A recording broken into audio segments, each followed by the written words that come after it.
How's it going, everybody? Welcome to Virtual History 360. I'm Mr. Wade, and today we are reviewing Florida's updated civics standards. This might be your introduction to the standard, or a review before the EOC. Either way, we're going to work through this content together. It might sound complicated, but don't worry, we'll break it down together. Now, if you aren't already subscribed to Virtual History, do yourself a favor and click the button right now so that you can keep up with all of the standard review videos that will be coming out this year. So, what do you say?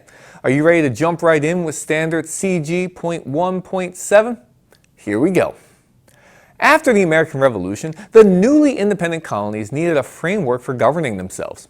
This led to the creation of the Articles of Confederation in 1777, which established a loose alliance of states with a weak central government.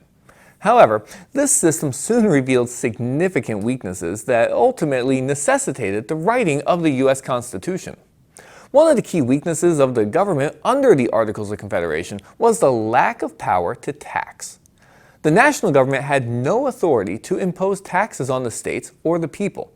As a result, the government struggled to raise funds to support its operations, pay off war debts, and fund important projects. This financial instability hindered the effective functioning of the government. Another weakness was the inability to regulate trade.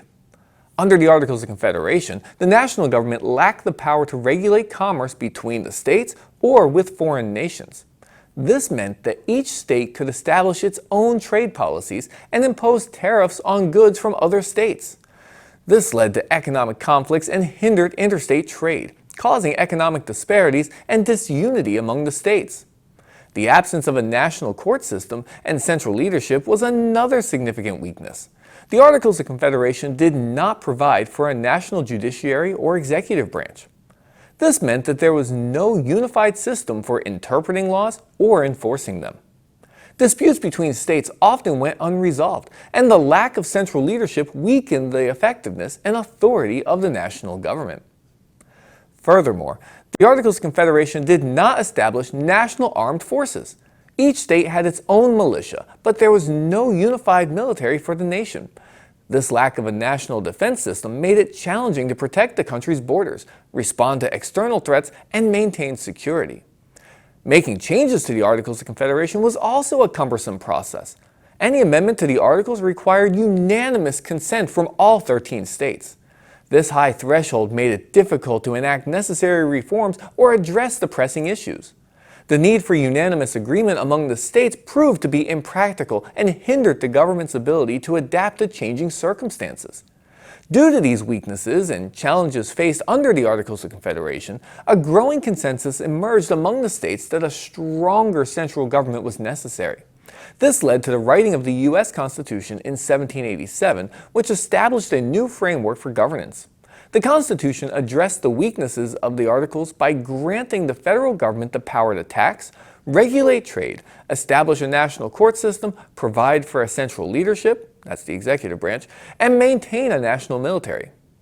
So in conclusion, the weaknesses of the government under the Articles of Confederation, including the lack of power to tax and regulate trade, the absence of a national court system and central leadership, the absence of national armed forces, and the requirement for unanimous consent to make changes, highlighted the need for a stronger central government.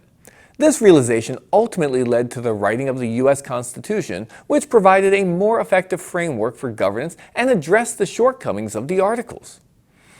Okay, I know you're going to go deeper into this standard in class, but hopefully now you feel a little bit more confident about the content. But I do want to hear from you. Do you have any questions about what we talked about today? If so, leave them in the comments below. While you're there, check out the link to my spring store where you can get cool virtual history shirts like the one I'm wearing today. Make sure to use code STUDENT and get 10% off. Also, go ahead and hit that like button so YouTube knows to share this video, and don't forget to subscribe if you haven't already.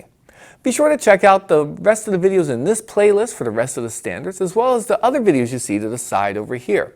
I have other civics videos, US history videos, world history, and videos shot in 360 that you can look all the way around. Alright, so for Virtual History 360, I'm Mr. Wade. I'll see you next time.